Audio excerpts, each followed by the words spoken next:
Daily. Taste the Daily. Madurai மாவட்டம் திருமங்கலத்தில் 2 நாட்களாக மழை பெய்து வந்த நிலையில் திருமங்கலம் தற்காலிக பேருந்து நிலையம் சேரும் சகதியுமாக காணப்படுவதால் பயணிகள் கடும் அவதிக்கு ஆளாகி உள்ளனர்.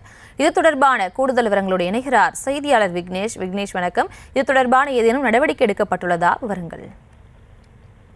நிச்சயமாக மதுரை மாவட்டம் திருமங்கலத்தில் பழைய பேருந்து நிலையமானது பராமரிப்பு பணி நடைபெற்று வருவதால் சுமார் 2 கோடி ரூபாய் மதிப்பீட்டில் புறநமைப்பு பணிகளும் நடைபெற்று வருவதாலும் கடந்த 5ஆம் தேதி முதல் தெற்கு தெருவில் தற்காலிக பேருந்து நிலையமானது ஏற்படுத்தப்பட்டு ஏற்கனவே அவசர கதியில் உருவாக்கப்பட்ட தற்காலிக பேருந்து நிலையத்தில் அடிப்படை வசதிகள் குறைவாக உள்ளதாக குற்றச்சாட்டும் இருந்து வந்த நிலையில் நேற்று மாலை நேரத்தில் சுமார் 1 மணி நேரத்திற்கு மேலாக இடியுடன் கூடிய கனமழை பெய்து வந்த நிலையில் தற்காலிகமாக அமைக்கப்பட்ட பேருந்து நிலையம் சேரும் சகதியுமாக காணப்பட்டு வருவதால் பயணிகள் உள்ளே சென்று பேருந்தில் பயணிக்க முடியாத நிலை ஏற்பட்டு வருவது.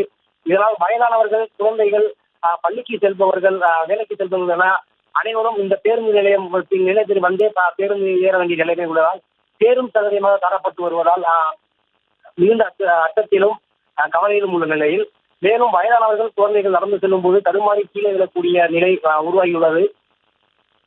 சம்பந்தப்பட்ட அதிகாரிகள் உடனடியாக நடவடிக்கை எடுத்து தற்காலிக பேருந்து நிலையத்தில் சீரமைக்க வேண்டும் என கோரிக்கையும் எழுந்துள்ளது. விவரங்களுக்கு நன்றி விக்னேஷ்.